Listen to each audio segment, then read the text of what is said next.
You're listening to the Ottawa Homeboyz podcast, your go-to source for Ottawa real estate and everything in between.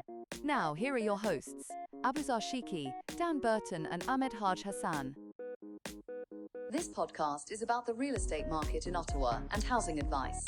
But the advice may not apply to your situation. Contact the Homeboyz or any licensed real estate professional for specific recommendations before you make decisions about your real estate needs.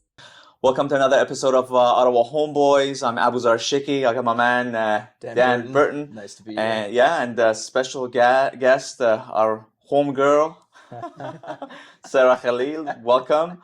In this episode, we'll be talking about all about new builds because Sara has a very she's very experienced with the new build homes, new agent to right at home, and we're going to talk about how new builds are, and then get into the unknowns.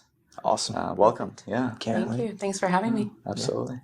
And we'll talk about our week then, just to see how. And you're welcome to chip into Sarah. We typically go over how our week has been as realtors, just to give a feel for our listeners and viewers.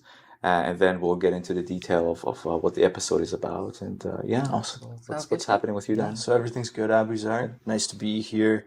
Always look forward to recording the podcast with you. Great to have Sara jump on. I know it's long overdue. So no, everything's been good on my end. I know I told you guys last episode I had buyers get under contract, and great news, we firmed up. Congratulations. So we have firm purchase for really nice, just a great starter home. I'm really happy for those guys.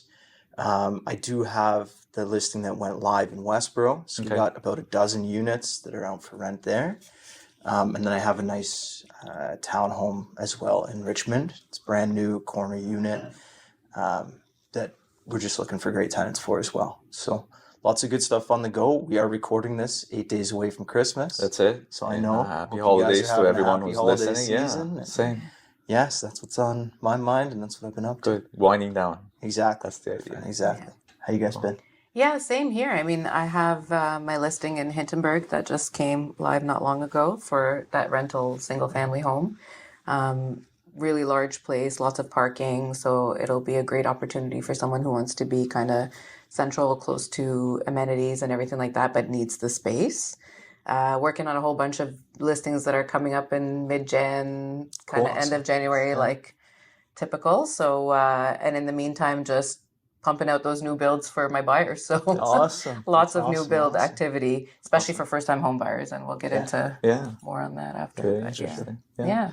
And I'm pretty much right now dealing with a couple of listings that most likely will be kicked into the new year.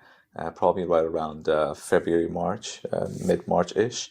So we're just doing the meetings, and that's happening at the moment. And a couple of buyers that are just getting into the market, and very excited to see homes. Rather, I think we have to do the pre-approvals first, and we're seeing, but at the same time, gearing up towards the approval amount for us to know exactly what the affordability is, because that way there's more focus and so important. Less disappointment in the long run. That's the idea. Exactly. So that's it, and that's it. Looking forward to just winding down a bit. We're always go. Yeah. You guys are just you're leaving tomorrow? Friday. Yeah. You're on vacation, and you as well for a couple of weeks. Less than 2 weeks now. Yeah. Enjoy it, guys. With my laptop and everything. Is that right? Oh, no kidding. Oh, wow. Oh, my laptop's staying back, Sarah. Is it good for you? Well, it depends on the type of vacation too. If you're more settled, then you can afford to do that. And I do it at times. It just depends, right? Yes. But if you're on a go, sometimes with some vacation, you if you even wanted to, unless you're gonna do a podcast from Tokyo, that. With a you guys You should 12 totally some do odd that. hours difference. just be 9 p.m. over where I am, get you guys up bright and early. Yeah. Well, you and I will be fun. close time zones too. There we go. Yeah. We'll get you on the next one. Exactly. Yeah. Awesome. So new builds. Sarah's been with or had been with a very renowned builder, Richcraft, I believe, Richcraft, for some time, and she has extensive experience on what it is actually, what buyers are looking for, what the market is currently, And even as a realtor, you're still in it, right? You have that contact or connection with those builders, and you're still in touch with them.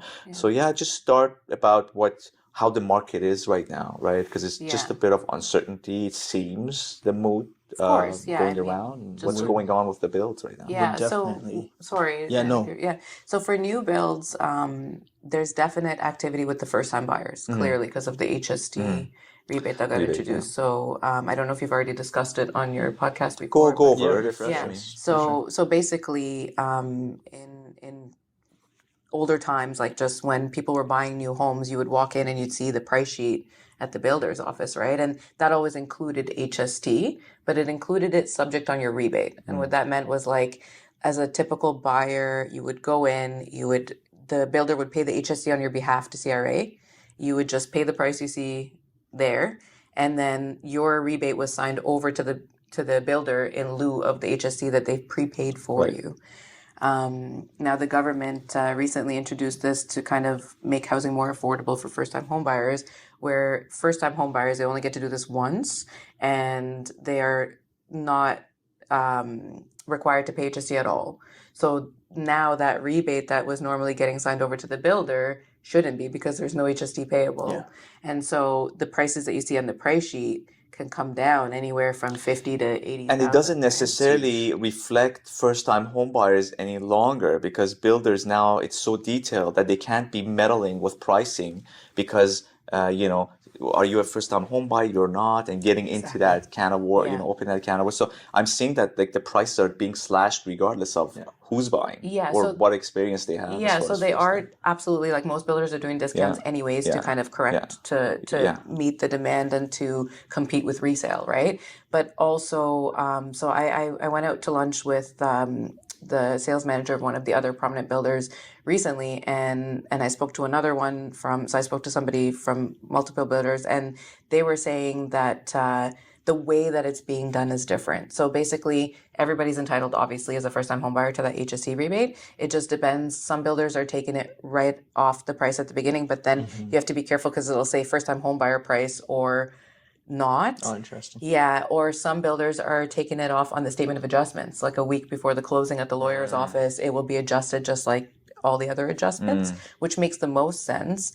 The builders that are taking it off of the sales price, it's actually kind of a gamble for them, right? Because if anything happens where that person's not a first-time buyer or something, then it would be kind of on them to figure out how to adjust for that later on. Would they have to adjust? Yeah, I mean, I also think it'd be important to see what's in the contract. Like I'm hearing some stuff coming up about if the builder might do that slash like you were talking about, they might say we're entitled to all rebates. Exactly. And it'd be really important to read that and understand how that is going to affect you either as a first-time home buyer or as somebody who thinks that they're just getting a great deal. So it's important to watch for the wording. 100%. I guess the lawyer stage would be essential for the... 100%. And I think right now more than ever, it is valuable for people to take a realtor with them when they do go into a new build, because there's so many intricacies just on the HST, as well as a whole slew of other things, of course, as usual. But this specifically, although we're not obviously lawyers and they should always consult their lawyers, it's so important to review the documents as much as you can, ask the right questions. If they don't know what questions to ask the lawyer, then that's an issue, right? Really interesting point that I've heard on this topic as well is like your lawyer can tell you if the document looks good and if the clauses are written correctly. That's it. Your realtor is going to say, is this in your best interest or not? Yeah. And I think that's a huge important distinction. 1,000%. Because there's a huge difference in price now, right? We're seeing significant. Yeah, I mean, but Dan's right. They review the legalities of the contract. They don't review, the pleasantries. Is it right for you? Is it? That's the job of your realtor, not your lawyer. Your lawyer's not going to be on the hook because there were unfavorable terms to you. Yeah. They're only on the hook if they don't explain the legalities of the contract, which you still may not understand in terms of what that means to you or how it applies to you, right? I would almost say it'd be really cool to take a step back and see, like, I know we kind of jumped into it with chatting new builds. I'd love to hear more about like your background. If you want to even just give us an introduction about what you're doing nowadays. We know you're with Right at Home. We've had Yeah. the pleasure of having you in the office you. for the last little Yeah. while. How did you get into Resale. builder, and how did you get into resale? And did you work for a few different companies with the builder? Like, For sure, love yeah, to I'll hear more definitely about get into that. that. Before that, I just want to do one last point on that. Is so it's very important to check how each builder is doing and not doing the HSD. So I had a recent client that bought from Cardell Homes, for example, and Cardell has just removed the HSD from their purchase price and then added on based on whether you're a first-time home buyer or not at the first what they call, like, they're called addendums or whatever to the agreement where you go and do your design center stuff.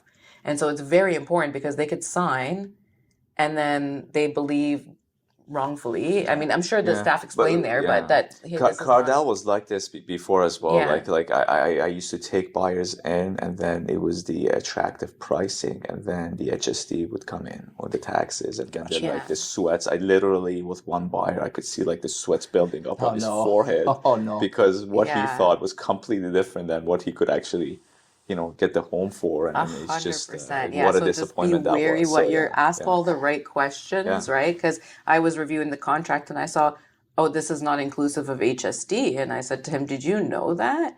And he said, oh, I didn't know that. But then he realized that he did know what the final price was going to be. She was very transparent. She was a great salesperson, nothing against her. But she gave him the final price instead of trying to explain that whole thing. And so imagine, like, his shock when because he's, oh, did I get a discount? Wait, what's going on, right? So it's a little So bit. the advertised price essentially The advertised price isn't. I mean, it is inclusive of the HSD if it's not a first time. So it's a whole thing. So it is you just have to complicated, review. And I mean, that's one major difference between new homes and resale, I find, is like the paperwork, man.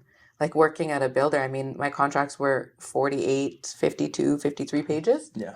The paperwork in resale is like, it's kind of a joke for me, right? Like I'm like, oh, this is great. Like this is easy to do. So it's a big difference in terms of like the size of the paperwork. So yeah, and the intricacies, like these are agreements that have been written by some of the top best lawyers in Ottawa, and they're typically to protect the builders. Right? Absolutely. So for sure. it's just so knowing that, understanding a major difference too between buying resale and buying new is buying new. You have to know your rights under the Terrion guidelines. What are being included in that warranty? How is it being included? What things you're covered for? What happens in the case of certain things like delays and things like that? Because a builder could delay you or could ask you to mutually move your date, for example. There's a difference in terms of your rights on those things, right? If you agree to move your date, mutually agree and sign an amendment, is different than them sending you an actual delay through Terrion, for example. So there's different kind of things that are really, really important to know. But yeah, so going back to my experience and all that. So I spent my entire career with the builder with Richcraft. I was over 15 years with them. And I do think that obviously it helped me in my career in resale and in general, just because a ton of experience, right? A ton of different times too. Like I started, I'm going to age myself now, but I started like around, 2010, 2009, 2010. I started in 2009 as an assistant, and then 2010 when I was finished university full time. And I have seen all the ebbs and flows of the market since then, right? So it was like right after a recession. And then I saw the madness of COVID that that's a whole other episode. Oh, for sure. Yeah. The lineups and the sleeping outside and the fights breaking out in front of our office and, just wild. And the panic buying and the money coming in from Toronto and people just calling and sending wires for God knows what and offering bribes. Like it was just wild. But you didn't take any. Of course not. I would never. Especially because... You don't see the gold chain around her? Yeah. Especially because the bribes weren't good enough. If they were, it would have been good enough. There's no. No, I would never. There's no bribe that's ever good enough. No, I would never. But yeah, it was just the madness of the panic buying and this and that, and then it really all coming to a halt, right? And everyone just being like, "Whoa!" The uncertainty. What comes next? What happens now?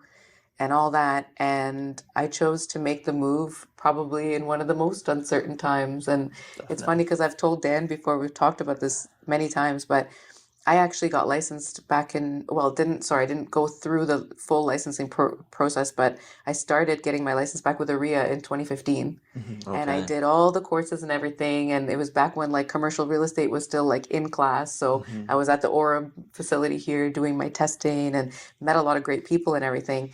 Went through the whole process, and then towards the end found out that I can't actually register because it's the conflict of interest working for the builder. Okay. And so I was Big forced decision. to, exactly. So at the time I was like, do I not, do I? But, I mean, Richcraft was always great to me, and I was doing well, and I kept getting promoted, and I thought, is it really the time to do that? And whatever. So I ended up sticking with it and staying. And so I had to redo the whole Humber course this Wow, you time went through around. It Humber. even changed. It even changed. Changed fully. Basically, the Yeah. the licensing. So. Yeah, licensing changed. I had to do it online. I did it while I was on maternity leave, so I did it with an infant as well, which was tough, but it was totally worth it. And honestly, I think I picked the best brokerage out there. You guys are amazing. Everyone here has been amazing. They've made me feel right at home, Nice. That's it. That's the Nice. That's the name. Subtle plug. Yeah.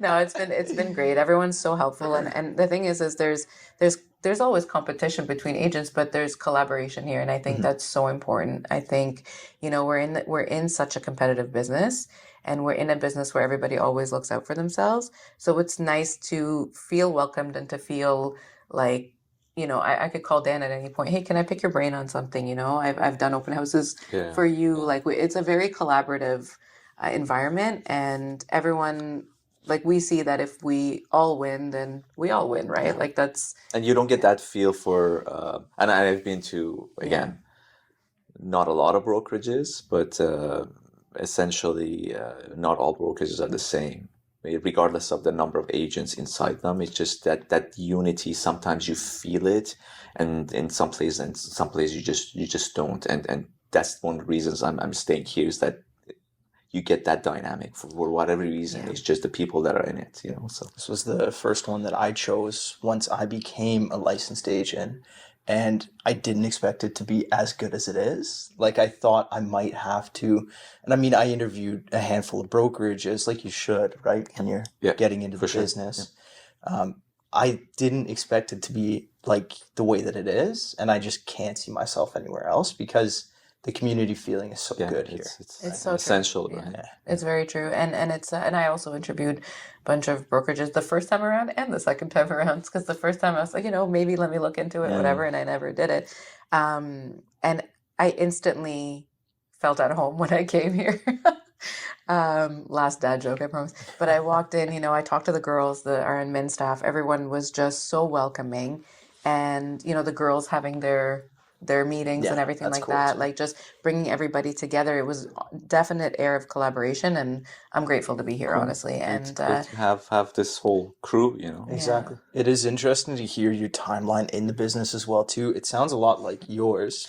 We're almost the same. Had you started to the same thing? I started around 2009, right? 8, 9. So had you been licensed then, we would have had the same years under our belt, but anyways. So did you guys ever do any deals together? We might have. I'm sure. I'm sure you were at the Stittsville. I was everywhere, and that's another great thing about. I'll be honest, like for me, I feel my transition into resale was a lot smoother than for most people. We talk about that a lot, right? And I think I'm grateful because I obviously had like a point of starting, right? Like I've networked and met so many people. I have so many past homeowners, This will take you a long way. Like even in this business, it doesn't matter. And you've done deals right now, several new builds, right? Right? So, for sure. So that connection you've made over the years, it goes a long way. 100%. Sure. Even to be honest, like, I have a couple of clients right now that are looking at some commercial properties. I'm working with a developer and a few things. And the fact that, when he sent me over his floor plans and things like that, I am so comfortable with plans because at the end of my career with Richcraft, I did a lot of like semi-custom homes in Canada Lakes in the Beaver Pond area. Yes. And it was a lot of, sitting with the architect, drawing up plans, doing the changes, things like that. And so you would be like, I was surprised how much my experience actually helped in resale, right? Even just knowing the city stuff, like I was reviewing city plans to show easements and things like that, and having that kind of knowledge base and those things. Working with the Greater Ottawa Homebuilder Association, going to their it was a ton of valuable experience that I didn't know exactly how it would fall into my career in resale until I actually got into resale. But it really does. Like it's I feel like the most important thing for a person getting into the business as a new agent, and like as a new agent, there's nothing holding us up, right? Yeah. Like it's all about what systems you've built, what you're familiar 1,000%, with, yeah. who you know.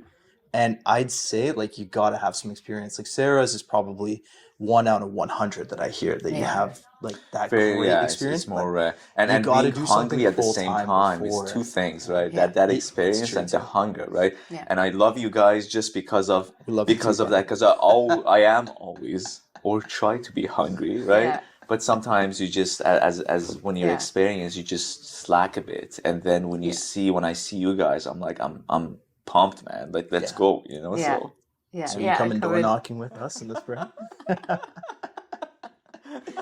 and then You know what? I might try it out with you at Awesome, some point. Yeah, awesome, I might try it awesome. out with you. But Dan and I have shared like a few things that we both do to lead Yeah. gen together and stuff. And not a lot of people will do that with their competition, right? But it's exciting and it's nice. And I said to Dan at one point, I said, if we share our little, ways and tricks and whatever with each other, and that just helps one person actually be represented and and this business use an agent and essential. It's realize. so and I didn't realize that until maybe a couple of years into, is that there is no keeping to yourself or little secret plan of you marketing or whatever. None of that works.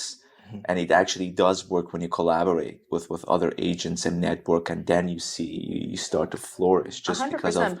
everybody's so colorful and different in terms of how they see things. And yeah. My big thing is I feel like lead gen is the point of, you could do anything. You can do whatever works best for you. There's so many million ways to do it. 100%. But I feel like by putting yourself out there, you're going to find the people that you vibe with. And just like we're here today, just connecting and enjoying our time chatting. It's the same idea. Like you can't go to a listing appointment and not have any connection at all with the person and get the listing. You're so in right. my experience. You're so right. And the thing is you nailed it, because this is a business of relationships. And I've always said that. Like, I don't focus on, what business is going to come out of this interaction. I focus on the interaction and on making, like connections and meeting people, and the rest will just come. Like that's all it is. It's a business of people. And I think that was kind of my jump, like from New Homes. Like New Homes was fantastic. It gave me all my experience, and I'm so ever grateful for it. But I also was able to, like in the 15 years, obviously work all around the city too, right? Like I started in the south end of Ottawa doing like condos on Walkley. Then I was in Canada North before that Shoppers and everything was built in Morgan's Grant area. Wow. Sold that whole area. And then I was moved to Barrhaven before that Costco and all that stuff was there. And I would tell people, the 416, it's going to extend and this is going to happen. We're getting a bunch of car dealerships. And they're like, okay, whatever, right? Sold that area. Then I went to near the Mother Teresa High School there in the other side of Barrhaven and sold stacks. And so I learned all different products too, condo product, single family, townhomes, whatever, and the restrictions and the things that come with them and how they're being built, like even just the structure of the home. And, we had several meetings at our head office where they would teach us like from poured concrete all the way up to the roofing, how everything goes through. That's awesome. So I'm not an inspector, but walking through a house, I can still at least recognize, hey, that's a structural wall, or no, you wouldn't be able to do that usually, or whatever, right? But that kind of thing. And then I moved to Riverside South, and it was before the bridge was built. And, it was like, that is going to be a bridge, and it's going to take you to Barrhaven. It's going to take like 6 minutes. And everyone's like, what? And then the bridge got built, and it was like insane. Then it got so busy there, and then the pandemic happened. So I went through that wildness. And then at the very end of it, I was managing 4 sites in Canada. So I had Canada North, I had Stittsville, I had like Bradley Commons, Westwood, Mapleton, where the Canadian Tire Center is. And so I got to learn different neighborhoods as well, like intricately, right? Like what's going on, what's going to be planned, because a lot of people coming into a new home sales office, what's going in that empty lot over there, or what's whatever. So you learn about the communities, you learn about kind of the makeup of the community, what's happening, and it was extremely, extremely valuable. I That's gotta excellent, ask yeah. too, did you ever pick up on anything like, for example, that Ridgecraft did as a builder that set them apart? Or like, did you pick up on sort of what each builder did and what they were known for or maybe 100%. not known for? 100%. Yeah. Talk about Cool the good to- things. Yeah, it'd be Yeah. cool to expand on Only the that. good I things. think that's only the good things. I think that's one of the biggest questions that Absolutely. I get as a buyer Yeah. bringing agents to a builder For sure. is It what makes do a they difference, right? what do they do? What's their Essentially, reputation? it's always Oh that, yeah, right? because So I mean, think of it from the buyer's perspective. They're picking up 6, 7, 8, 10 price sheets. They're all different. they're all They're different. like, why? Why? Why Right? is it Why a are they different? townhouse that Yeah. seems with the same square footage, it's almost 50 or 60K Exactly. difference Yeah, but between there's this always builder an and the other? explanation Yeah. for that. And all I can say to that is review the spec sheet, review the specification Awesome. sheet that comes, right? Because the marketing material, the whatever. And I always told my buyers, even when I worked for the builder, you know, when they give you money, don't spend that money. Like when you get the voucher or whatever, spend it on the things you can't really do afterwards on your own. It's you have the advantage. Like you're not buying a resale where it's already constructed.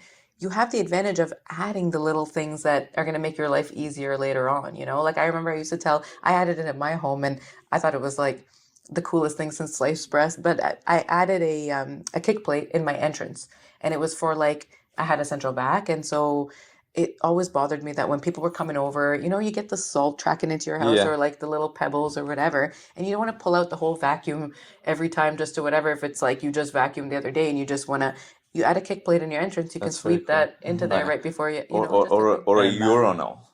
I went over, urinal? yeah. I went. Well, that I took a went turn, over. okay. Yeah. I went over. Yeah. That's a I Over had the to weekend, I understand went. if that was what I I heard. went over a Okay. place that they had the Interesting. builder put in a urinal for them. Isn't So that I've that something? seen the like bidet, like attachments. this was This a is a full-on- Isn't that urinal. something? Okay, wow. I was gonna say, Wife's tired of cleaning the toilet. Yeah. She's like, you. yeah, exactly. That's yours. Do your thing. Yeah. No, it's cool. Like the kick plate example, I feel like that's a perfect example of like something where when they're building the home, Yeah. super easy to So put much it in. easier. Yeah. Once it's done, Yeah. what do you That's you it. know how much work is Hot that gonna lights, take? you know what I mean? Like do the electrical You're with not the gonna do builder. it once I- you The move people in. that It's were like, just I'll that, just do it yeah. after. It's like you're It's not just not gonna gonna do happen, it. for sure. And it's gonna be and then you void your warranty. A lot of people don't know that too, right? If you are touching the electrical work in a new home or you're touching the plumbing work Very or good anything point. like that before the 2 year, you've now voided your Tarion warranty, even if you used a licensed electrician and everything. So don't touch the electrical or the plumbing in your home for the first 2 years. You know, We'll chop things that like up that. into Yeah. a reel. Don't. Yeah. So things like that, No, right? it's Yeah. you never think of it, Yeah. right? You don't You're like, think of I'm gonna that. improve afterwards and That's save it. a little money. Well, it's not a little It's- money to be. I mean, the builders get premium for it, Yeah, but but to void that, yeah, I but think nowadays the- it's so close too. It's so close. That was like most builders are charging like 10 grand, 15 grand for a post-COVID, for sure. bathroom in the Post-COVID, basement. yeah. Do it with the builder, Yeah. okay? Like just do it. I think the thing is that people are seeing that sheet of upgrades and it's long always, right? It's like 100%. I could do one of Yeah. 100 or 200 different things. It's exhausting too. And it's at the like, same okay, time. if I spend 500 here, 200 here, 1,000 there, what does it add up to? But absolutely, there are some that are worth it and others that maybe you could do on your own. Absolutely. So afterwards. take your realtor and they'll negotiate a little bit extra for you, hopefully, and then you can bridge the gap. But the things that you can do afterwards, those are the things that you shouldn't spend as much money on. Like when I built those like semi-custom homes in Canada Lakes, even a lot of people were spending the bulk of the money on the structural changes. You're not going to go, you can't, you literally can't. You know what I mean? Some of them we were doing like 10-foot ceilings on the main floor or 8-foot doors upstairs, 9-foot ceilings. Like you're pouring the foundation differently at that point. You can't do that, 9-foot basement, whatever. So those are the things you want to spend the money on when you go to a builder. There are so many upgrades that could cost 30, 40 grand at the design center and then mean nothing in resale, right? Like as agents, we know the value of that. And so that's the flip side of that, where there are actually some upgrades that cost next to nothing or very little. I shouldn't say next to nothing, but like they cost very little in the grand scheme of things on your 25, 30-year mortgage, right? That are actually going to add value, not just to you, but to the people. Yeah. And you can tell, like I have again, Yeah. it's so great that you gained that experience with the builder, because like I built myself and I had to literally get into the dust and all that to gain that experience, and you see it, Yeah. like the renovation part of post delivery. I can tell you 50% of the time I can pick out the faults. Like I can tell you that the builder did not do this, right? Unless it's immaculate in terms of the contractor that's done the job, and then that's what it is. With the builder, they keep coming back, retuning, 100%. remedying a lot of the issues. Yeah. Whereas if you just pass it over to contractor, or even sometimes worse to do it yourself, it's easily picked out when you're, I gotta ask as well too, because I feel like the viewers are gonna want to know, what was it like working with the builder in the pandemic? Oh my. Give us one story. You know what we can do? What's that game? Two Truths and a Lie or whatever. I'll tell you 3 things that were said to me Let's do it. during the pandemic, All right, and let's you can tell me which one was. Get your detective hat on, pal. Who do I have to buy a Honda Civic for to get a house? All the townhomes are sold out. Okay, well, what else do you have? Oh, we've got a 1.3 million single left. Okay, I'll take that. Are you kidding me? I've sat out here pumping my breast milk in some other man's back seat, and you're telling me there's nothing left? Where am I supposed to go to buy a house? We've been waiting forever. I'm gonna go with the first one because I think it was a better car than a Honda Civic. I think it's gonna be a Mercedes. I think all 3 are true. Winner. I'm not kidding, man. I've dealt with so many people. That's funny, Dad, because that was literally my response. Hey, look, man, a Honda Civic? do Like, a at little. least step it up to a Range Rover or something. I believe all of it. Yeah. There Wow. was people waiting. That says People it would all, line right? up in line, and they would sell their spot in the lineup. Imagine. Wow. But it was. I mean, Could have been there a was little side plenty of hustle. lots around, and it's a strategy with the builders, right? It's like let's maximize this, because now it's like 10 at a time, and with Cardell doing the lottery system, like who buys a million that was plus wild, yeah. property with That was bad. on a lottery system. And I had clients who had to, these are techies who actually wrote programs to be able to pick on or give them a chance over others, so that as soon as the release comes, the algorithm will go and and still they wouldn't be able to. Wow. So 100%. God knows what the other people were doing when this guy actually wrote a program. So every time we had a release, I was there. That's funny, because every time we had a release, we started to think, hey, how come it's always a software Snatched, yeah, engineer who's getting the first lot? So now you know. That makes Isn't that sense. something? Yeah. Isn't that something? Yeah. Awesome. So another question I had before we wrap up is, we talked about the necessity, or going in with your realtor being essential as part of the whole new purchase process. Some may see this as maybe a disadvantage, thinking that maybe they'll get some sort of a bonus or a magical incentive if they're to approach the builder directly. Again, being in the back end of things, whether it is or it isn't, it's nice for people to know. Yeah.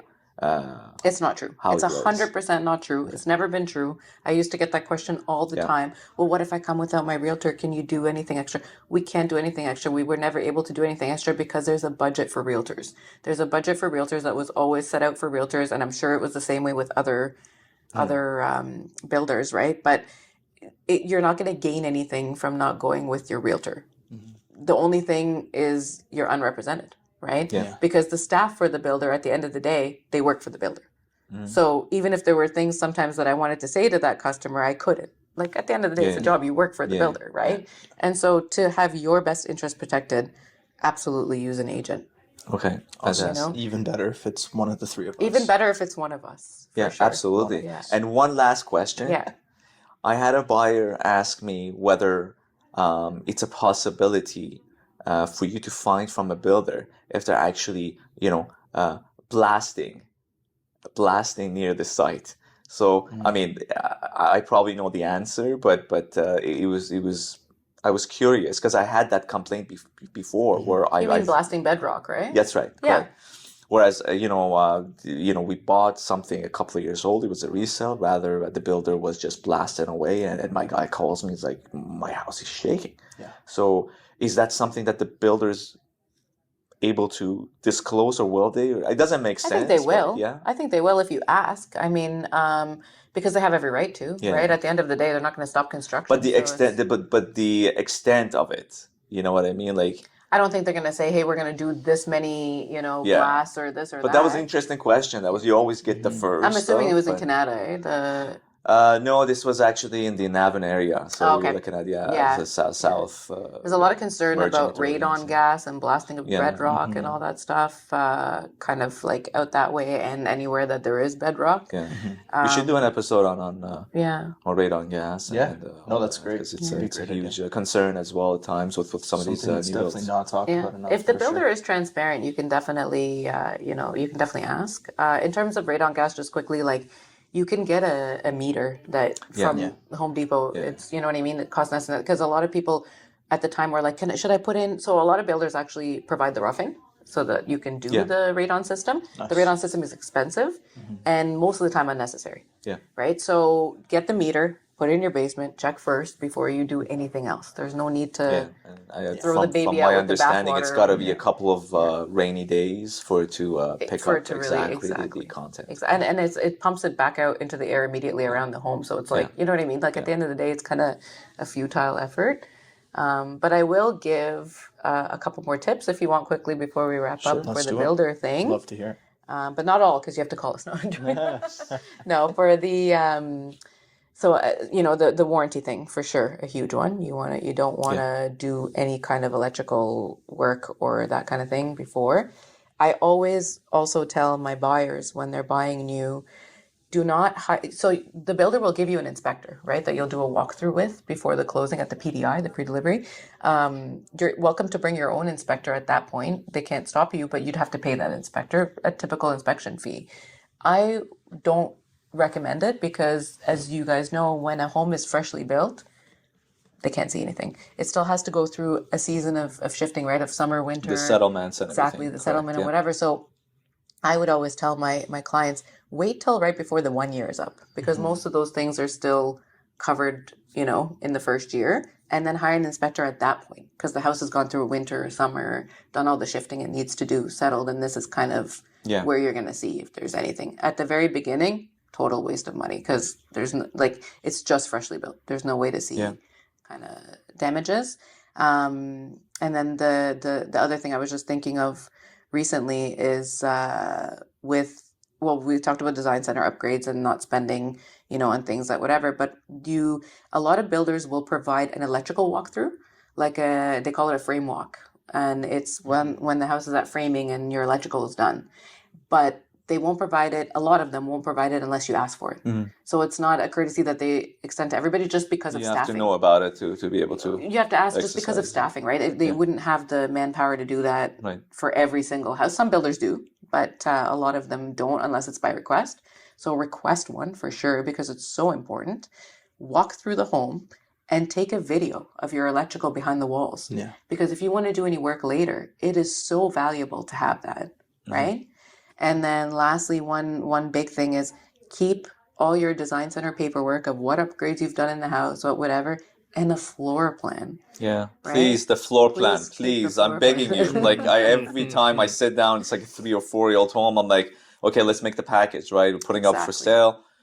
Floor You're plan, trying the to call the package. builder Where's and your figure initial out- package? What are Yeah. you talking about? So it's like, 100%. and it shows Yeah. the purchaser, how detail oriented a seller is when you Exactly. provide that package. When that package is, right on the counter, kitchen counter, when these guys come around to take a look at the home, it just shows that these sellers know what they're doing. It was done properly. I got a peace of mind now purchasing this home. So yeah. 1,000%. That's awesome, guys. Yeah. So those are all the things that I just kind of off the top of my head thought of, but obviously lots and lots more to dive into. Yeah, so. no, we'll definitely Episode we'll try number to 2. get you in again. We'll Thank do a you for COVID your episode / radon gas. thank you for your time. Thank you for Hope you having guys me. have a great holiday guys. season. Enjoy your trips, and we'll see you in 2026. Exciting. wait, It's going to be a guys. great year. Can't wait. Happy It's going to be an holidays. awesome See you year. in Happy 2026. holidays. Take it Yeah. easy. Okay. Thanks, Thanks, guys. guys.